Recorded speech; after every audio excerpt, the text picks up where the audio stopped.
E está começando mais um Entre Chaves, o seu podcast de desenvolvimento de software. Eu sou Felipe Chagas e hoje a gente vai falar sobre um tema polêmico aí, né? Exige muita discussão, muitos para um lado, outro para outro. Vale a pena investir numa carreira mais generalista ou numa carreira mais especialista, né? Então vamos aqui conversar um pouquinho sobre esse assunto de uma maneira mais ampla. Tô aqui ao lado também do Jota. E aí, Jota? Oi, Chagas, tudo bem? Tô de volta aqui. Hoje vamos falar sobre full stack, generalismo e tal, mas a única verdade que eu tenho sobre esse assunto, a única certeza é que full stack mesmo só Leonardo da Vinci. A gente no máximo sabe uma ou duas coisas. Temos o Enoch acompanhando hoje também. E aí, Enoch? E aí, Jota, e aí, Chagas, e eu concordo muito com isso que o Jota falou, assim, é até um paradigma legal. E eu pretendo contribuir aí com a discussão, assim, focado um pouco na visão não só do desenvolvimento, mas na visão de outras profissões também, como design, produto, PO, um pouquinho do meu background.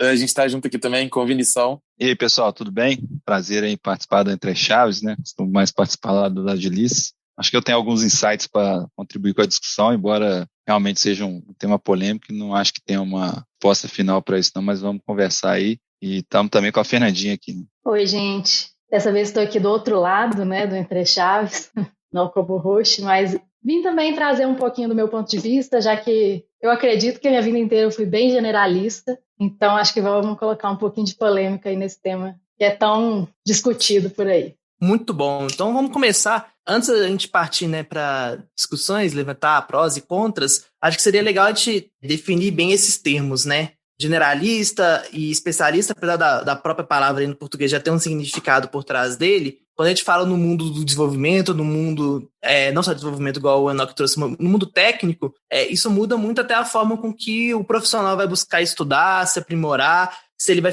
focado numa área só, se ele vai olhar para o todo. E aí eu já vou começar a trazer aqui uma frase que é dita, para vocês discordarem ou concordarem dela, né? Normalmente a gente vê muita gente falando que o full stack é igual ao ornitorrinco. Ele faz de tudo, mas não faz nada bem. Vocês concordam com essa frase? Sim e não? Discorram sobre isso. O famoso pato também, né?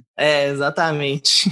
Eu acho que tudo depende do que a gente conseguiria classificar como fazer, né? Às vezes o cara que é full stack, ele consegue fazer, de fato, muitas coisas, ou seja, ele consegue navegar por um oceano aí de trechos de conhecimento e tal, mas ele pode se limitar ali na profundidade do que ele quer fazer, né? Então, acho que tudo vem dessa definição. O que você considera fazer? É fazer minimamente? É ser o cara que consegue resolver em todas as situações? Eu acho que um full stack, ele se propõe até, né, a conseguir resolver a maioria dos casos, talvez, mas ele não tem esse comprometimento de ser o cara que vai resolver tudo sempre.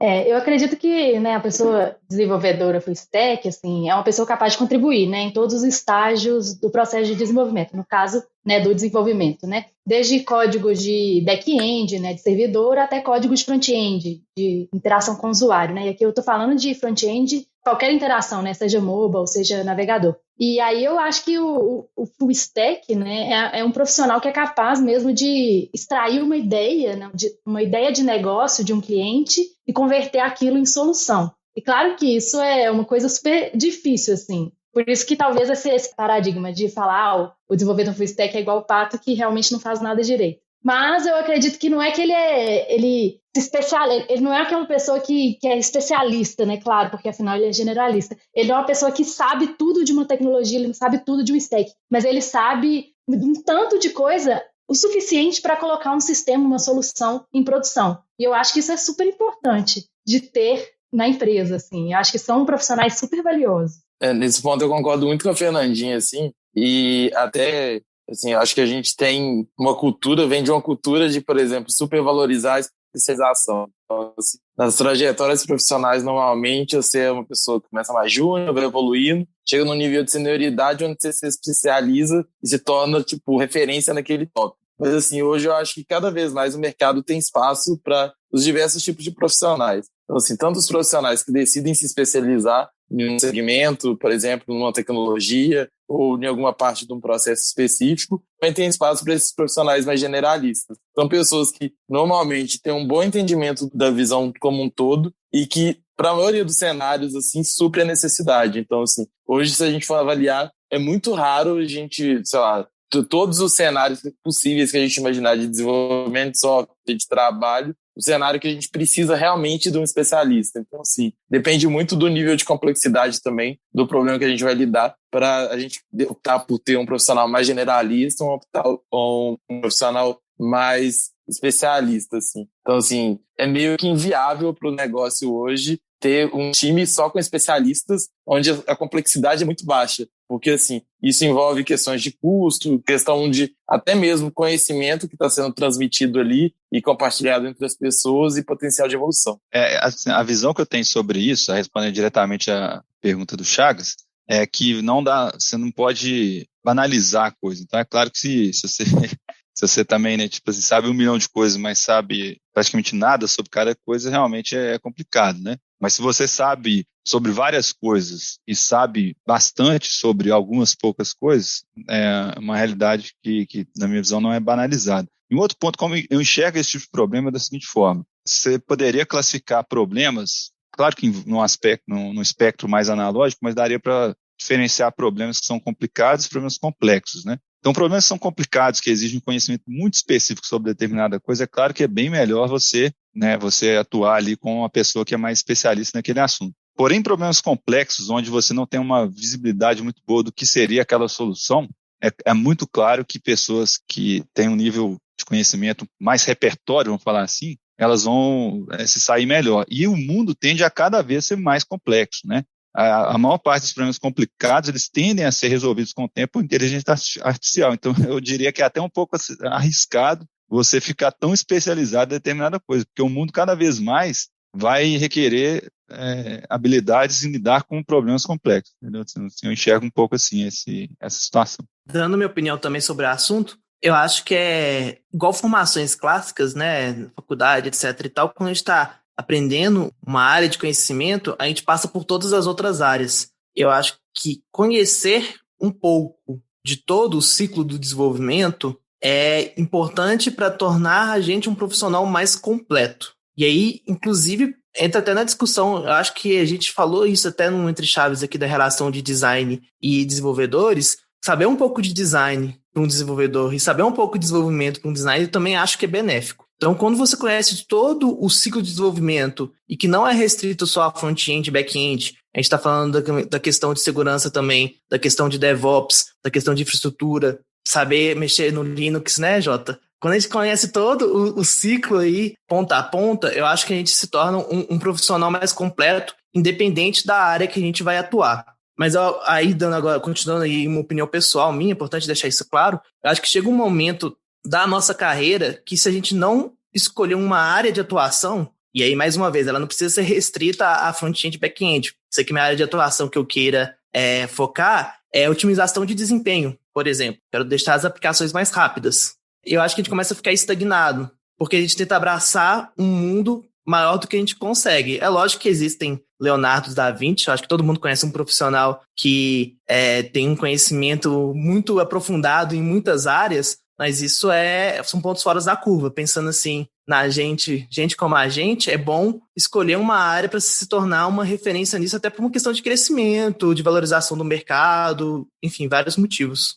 Eu não esqueço de uma conversa que eu tive uma vez, inclusive foi com um professor que já veio aqui no Entre Chaves, que era o Coutinho. Ele falou assim, Jota, para ser um bom desenvolvedor, né, muitas vezes o que basta não é só você conseguir programar bem, você ter um conhecimento legal ali de engenharia do software como um todo, né? Às vezes você pode trazer outros diferenciais que acabam agregando em outras áreas de conhecimento e muitas vezes não envolve apenas hard skills, né? Pode ser que envolva soft skills que não deixam de ser, ao meu ponto de vista, e eu não sei se vocês concordam, uma forma de generalismo. O cara ele pode, inclusive, estudar formas de conseguir, por exemplo, integrar um time, de conseguir expor ideias, de conseguir difundir ideias entre o time, que não necessariamente tem a ver só com um conhecimento técnico dele, vai um pouquinho além, mas que, ao meu ver, entra um pouco ali em áreas de conhecimento diferentes, né? Então, assim, em comunicação, às vezes até uma propaganda, um marketing que o cara consegue fazer, acaba tornando ele realmente um generalista no ponto dele não conseguir só fazer o deploy, às vezes, de uma aplicação de cabo a rabo, mas também fazer ali a questão do estudo de quem que é o público dele, de quem que pode acessar o site, de como é que ele difunde isso, como é que ele faz essa propaganda. Acho que o papo vai bem além, assim, é bem interessante isso.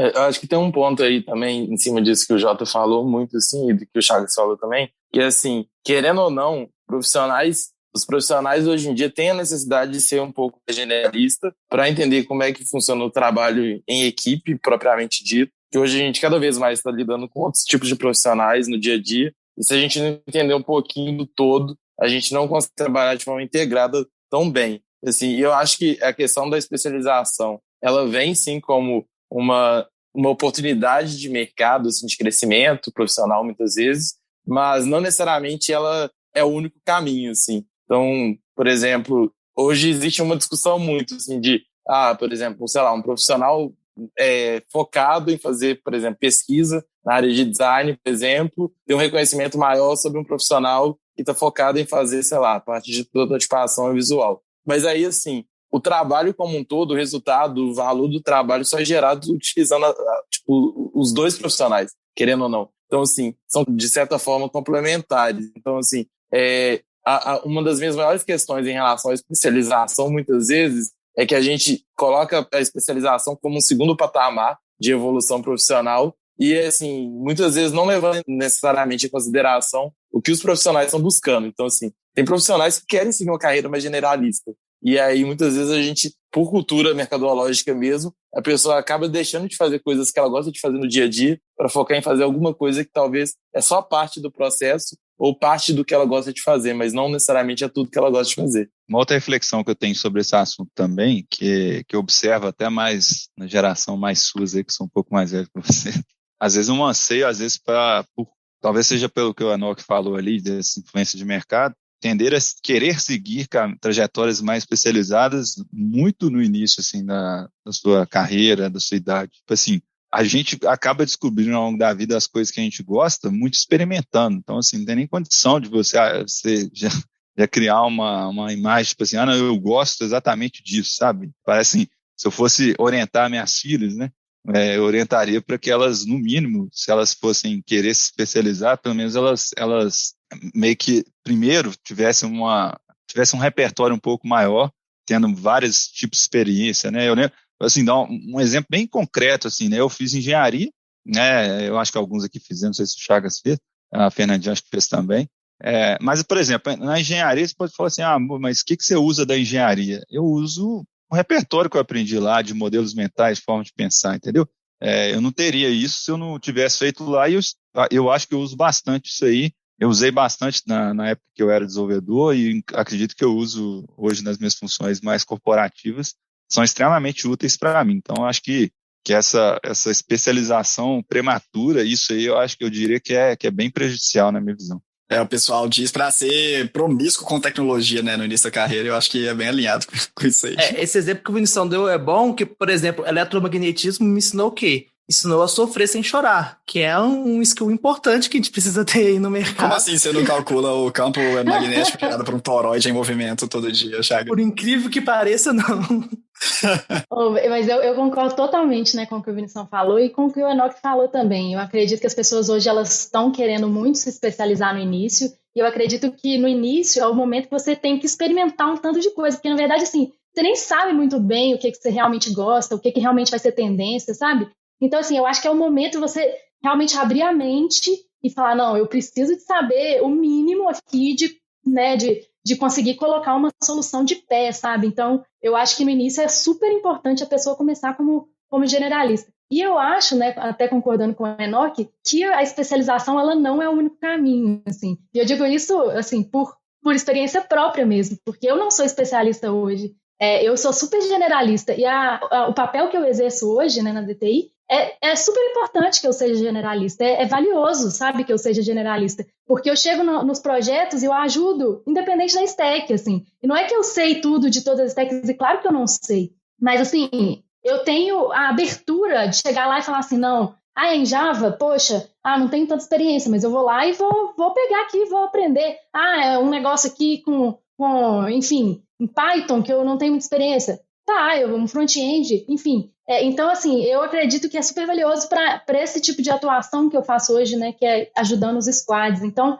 eu acredito também que a DTI, né, como empresa, pensando agora, né, na minha trajetória, lá no início, por ser uma empresa pequena que estava começando, muitos profissionais se tornaram, né, generalistas, porque eram os profissionais que precisavam para colocar aquilo ali funcionando, sabe? Era